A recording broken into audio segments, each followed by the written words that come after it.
dead of night, when the world seemed to hold its breath, a dense fog rolled over the ancient forest of Eldenwood. The trees loomed like silent sentinels, their gnarled branches twisting into shapes that seemed almost human. Few dared enter. After sunset, 4 legends whispered of a presence that watched, unseen, from the shadows. Travelers spoke of strange lights flickering in the mist, shadows moving independently of their owners, and whispers that slithered through the air like a living thing. Tonight, however, a young explorer named Elias stepped cautiously into the fog, his lantern casting a wavering circle of light. He had heard the stories, but dismissed them as folklore until the signs began. The first was a low hum, vibrating through the soles of his boots, growing louder as he moved deeper. The second was the trees themselves, creaking in unnatural synchrony, as if acknowledging his intrusion. And then, a figure emerged from the Fogger-woman, draped in tattered garments, her face obscured, but her eyes glowing faintly like embers. She did not speak, yet Elias felt her gaze pierce through him, unraveling his certainty, planting the seed of fear. He tried to call out, but no sound came. His throat felt paralyzed, his voice swallowed by the oppressive night. The fog thickened, the path ahead vanishing into an endless grey. In the distance, a soft, almost melodic chanting began, echoing among the trees, pulling him forward despite the terror clawing at his chest. Each step felt heavier than the last, as though the forest itself sought to trap him, to test his resolve. And then, from somewhere unseen, a cold hand brushed against his shoulder in assurance that he was no longer alone. The sudden touch sent a shiver down Elias's spine, yet he could not move. The woman, or whatever she was, remained silent, her presence both terrifying and strangely magnetic. The fog swirled around them, thick and almost alive, curling around his ankles like tendrils. He realized then that the forest itself had changed. The trees no longer felt solid but hollow, their bark rippling as if breathing. Shadows danced independently of the flickering lantern light, forming shapes that seemed both familiar and impossibly alien. A distant crack echoed through the woods, louder than any normal branch snapping, followed by a whispering wind that seemed to articulate words in a language Elias had never known, yet somehow understood. "He should not be here," it said, and though no lips moved, the voice penetrated his mind, a chilling harmony of warning and curiosity.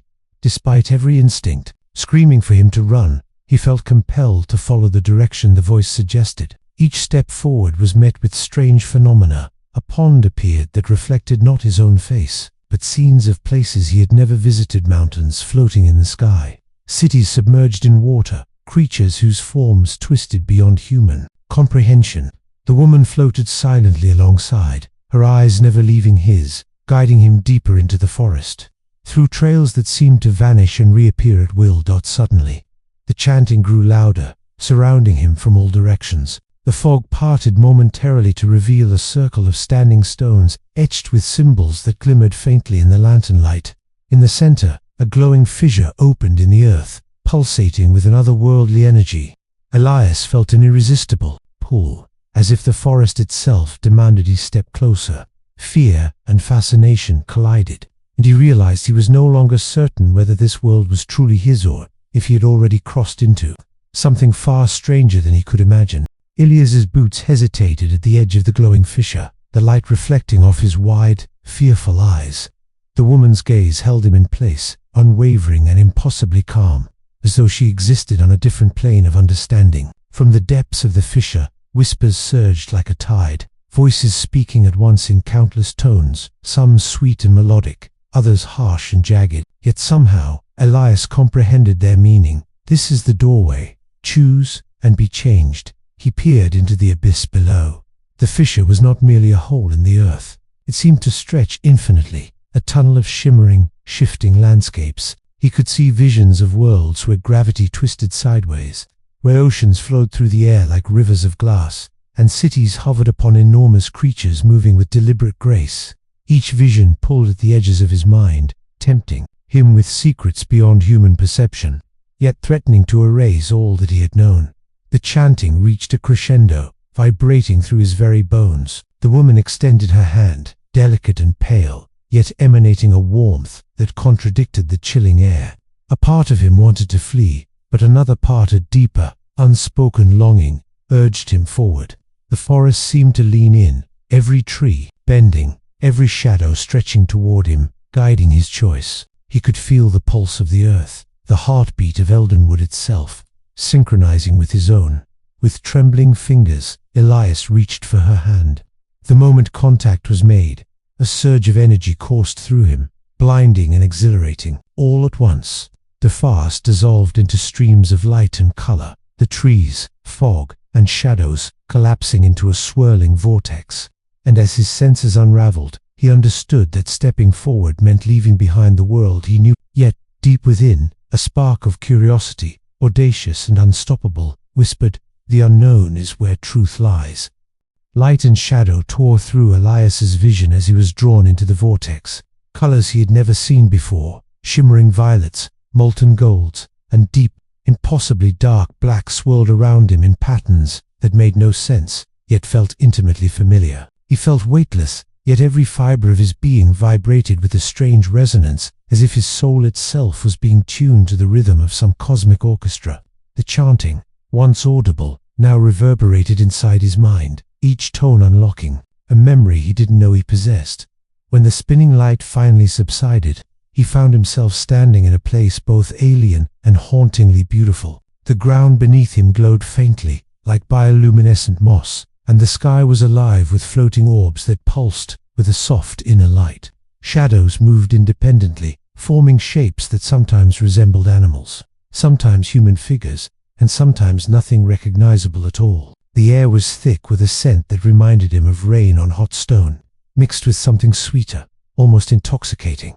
The woman who had led him appeared beside him again, though now she seemed altered, her features sharper, almost ethereal, and her eyes radiated a depth that made him feel simultaneously insignificant and infinite. Without speaking, she gestured forward, and Elias realized that the floating orbs above were moving purposefully, forming a path through the surreal landscape.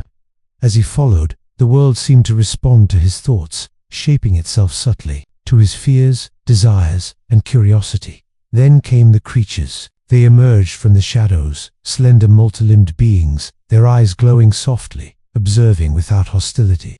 They did not speak, yet Elias understood their intent, to test him, to measure the courage and mind of any who crossed into this strange world. One creature approached and extended a tendril-like limb.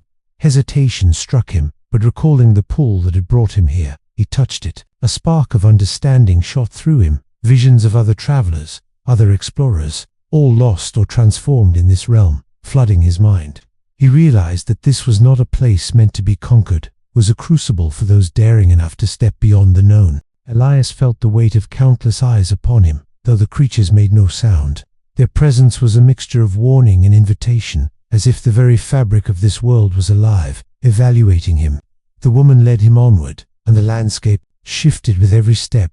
Rivers of liquid silver wound through valleys of crystal spires, and enormous trees bent toward him, their branches like fingers pointing the way. Each sight was mesmerizing, yet an undercurrent of unease pulsed beneath the beauty, a reminder that this world was not entirely forgiving. As he walked, whispers returned, but now they were layered, overlapping in strange harmonies. The words were ancient, older than language, older than memory itself. They spoke of worlds connected by thin threads of reality, of beings who had walked these paths centuries ago and never returned. Yet within these same whispers was a promise, for those willing to see, to risk everything. Knowledge beyond imagination awaited. Elias felt a strange clarity, as if the forest, the creatures, and the woman were teaching him to perceive beyond ordinary senses. Suddenly, the path ended at the edge of a vast chasm. Across it, an enormous archway rose from the glowing ground, carved with symbols that pulsed like living veins. The woman gestured toward it, and Elias understood without words. This was a portal, a threshold into a deeper layer of the strange world. But the chasm itself was no ordinary void. Swirling within it were fragments of memory, visions of his past, moments of regret, fear, and fleeting joy, all reflected as if the abyss itself were judging his worthiness.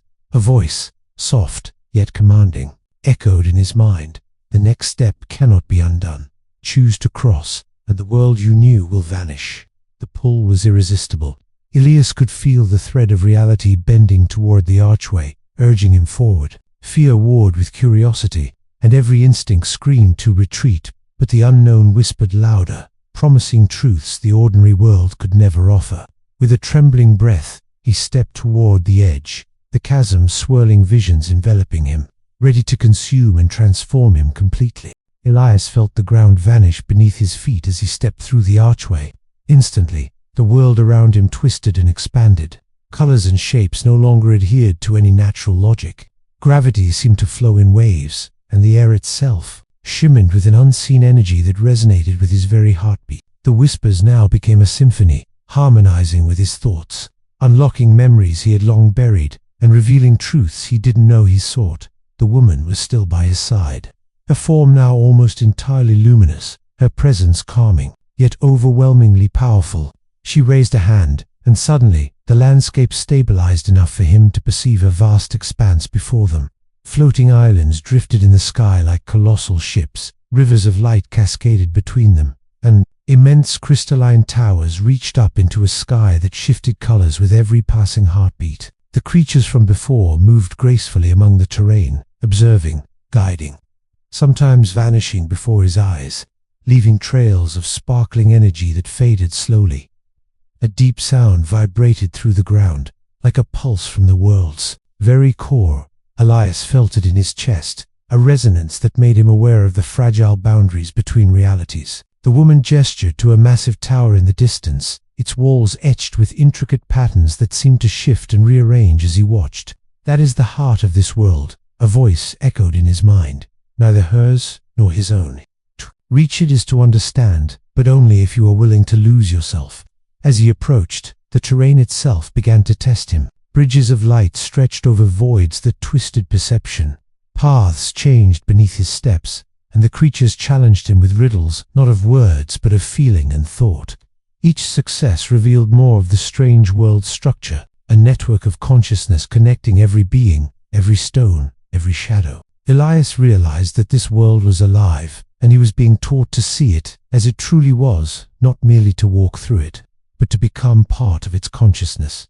With every challenge, the pull of the tower grew stronger, as if it knew the secrets he sought. His fear ebbed slightly, replaced by awe and a growing sense of destiny. The strange world was no longer merely a place to explore. It was a mirror, reflecting the depths of his own mind, and demanding that he have lost entirely. The tower loomed closer with each step, its glowing patterns now pulsing in rhythm with Elias's heartbeat. He could feel the world around him bending, responding to his every thought, every doubt, every hope.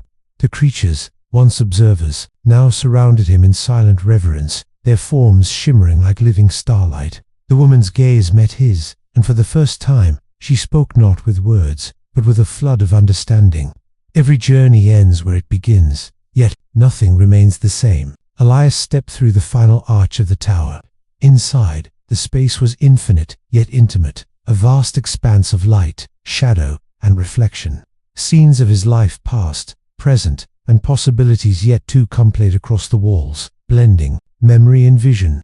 He realized that the strange world was not merely a place, but a mirror of the soul, revealing the courage, fear, and boundless curiosity that defined him. A sudden warmth enveloped him as the woman extended her hand, one last time. The pull of the world was strong, but Elias no longer feared it. He reached forward, merging with the luminous energy, and in that moment, he understood. The journey through Eldenwood, the creatures, the visions, they had all been a test of perception, of heart, and of willingness to embrace the unknown. When he opened his eyes, he was back at the forest's edge. The fog lifted, the night calm once more. But something inside him had changed. He carried the pulse of the strange world within, a secret that no one else could see, a connection that would forever alter his perception. The whispers had faded, but the knowledge remained. The world was far stranger than he had ever imagined, and he had glimpsed its infinite possibilities. And as the first light of dawn touched the treetops, Elias walked forward, not as the man who had entered Eldenwood, but as one who had seen beyond the ordinary and could never return to the ordinary again.